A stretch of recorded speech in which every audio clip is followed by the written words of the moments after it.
decades and have never had chicken and waffles until early in this year. I am embarrassed to say. So the family and I were at Ponce City Market, a great place to go hang out if you're in the Atlanta area, lots of shops and eateries.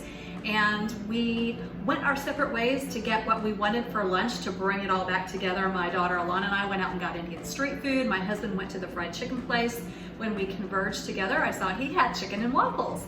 And so in typical fashion, I said, honey, can I have a bite of yours? And he graciously agreed. So let me tell you, I had an illumination moment. Crispy, salty chicken on top of a fluffy waffle, and you douse it with syrup. Really, what's not to love?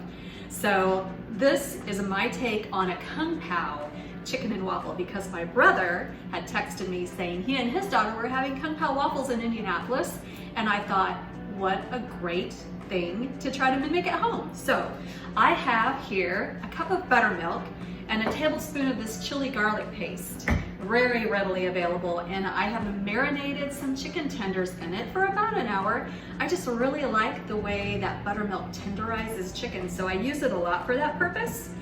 In here I have a cup of plain old panko, and I'm going to doctor it up with a healthy dose of salt. And here's the secret ingredient, because you know, kung pao chicken typically has peanuts in it, and I'm going to kind of mimic the kung pao flavor throughout every element of this, and I'm going to use peanut butter powder. Peanut butter powder is readily available almost anywhere now, and I'm going to use a 1/4 cup of that in my panko mixture. And then for my heat element, I'm going to use a chili flake. These are Aleppo or Aleppo chili flakes, and they're like a chili flake, but so much more. They're about half the spice level of a traditional chili flake, but they're, oh man, smoky and florally, almost cumin-like, and I just love them. You can buy them online. You can find them in some stores. I'm going to use a couple of teaspoons of this chili flake because I want to make sure that's in here really well. Mix it all together. I'm using my favorite dredge method, which is a plastic bag, if you can do that. That way it just saves one washing up element.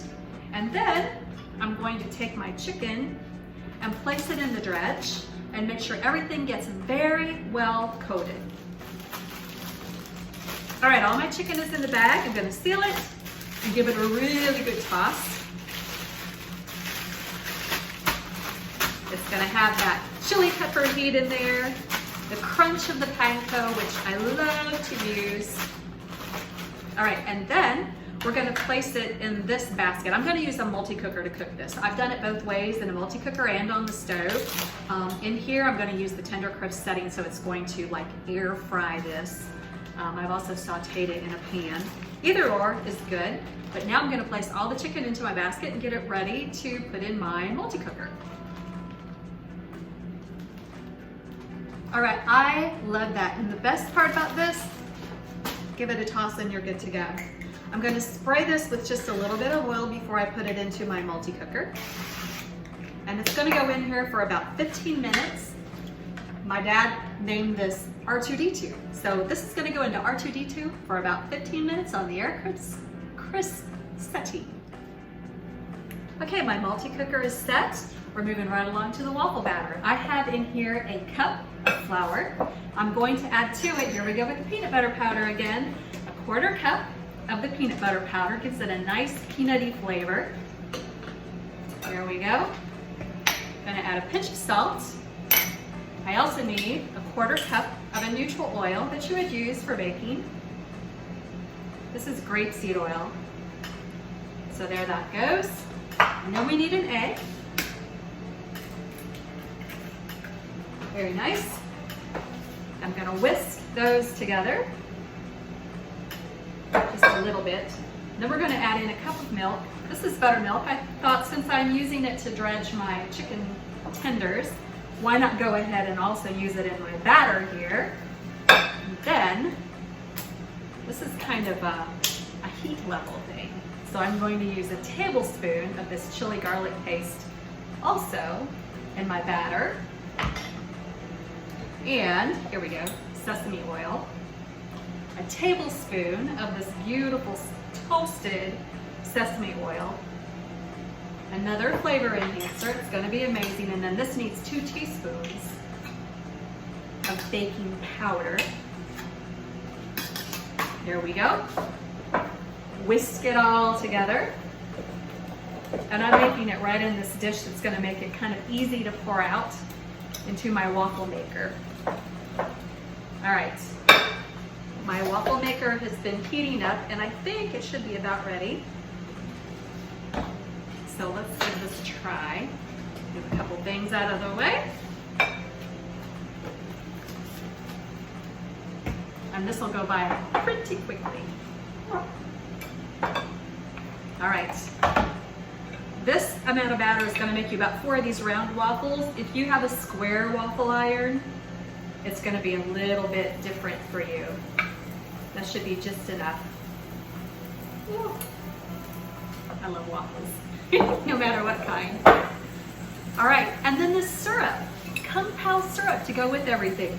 So I have in here 2 tablespoons of peanut butter powder yet again, and we're going to put in a tablespoon of the chili garlic paste. You can add more if you want. Spice level up to you.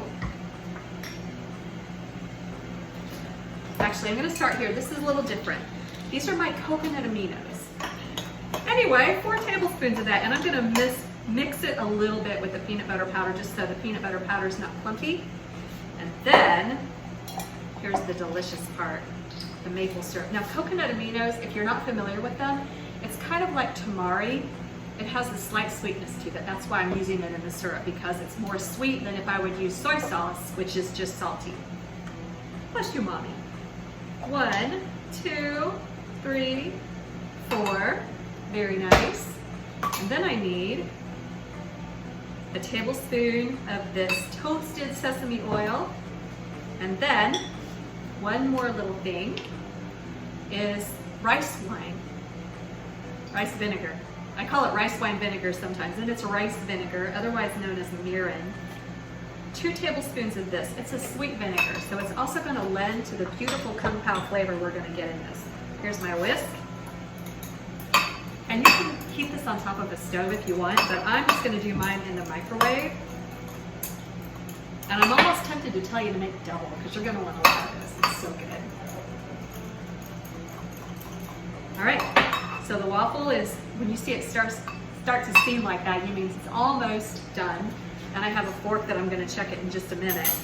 But this will go into the microwave for just about 40 seconds, 45 seconds. I want it to be warm and ready for my chicken and waffles. Alrighty, these waffles have been cooking away. This is waffle number 3. Ooh, nice and golden and toasty. You can smell the heat in this thing, and you can smell the peanut butter too. It's kind of funny. I'm gonna sneak back here and get a couple of the chicken tenders that are just done. Ah, I love the way they get all golden and crispy, so amazing. So here's how you do this. I'm going to drizzle over the syrup. That's why I said you might want to double this up. That's the great part. The syrup is amazing. And then you make it all pretty. The things that go in Kung Pao, some crushed peanuts, and for decoration, of course, we need a little green, a little cilantro, and a little scallion. I think that makes a very, very pretty dish. And I'm gonna dig in, have a little bite. Try to get the perfect bite, you know, the chicken and the waffle and the syrup, everything all together, and try to be polite, not take an ginormous bite here.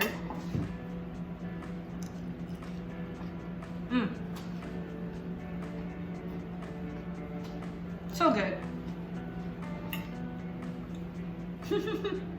You taste all the heat, you taste the peanut, you taste all those Asian flavors, the mirin and the syrup, the toasted sesame oil. Woo! Everything is really good. Yeah.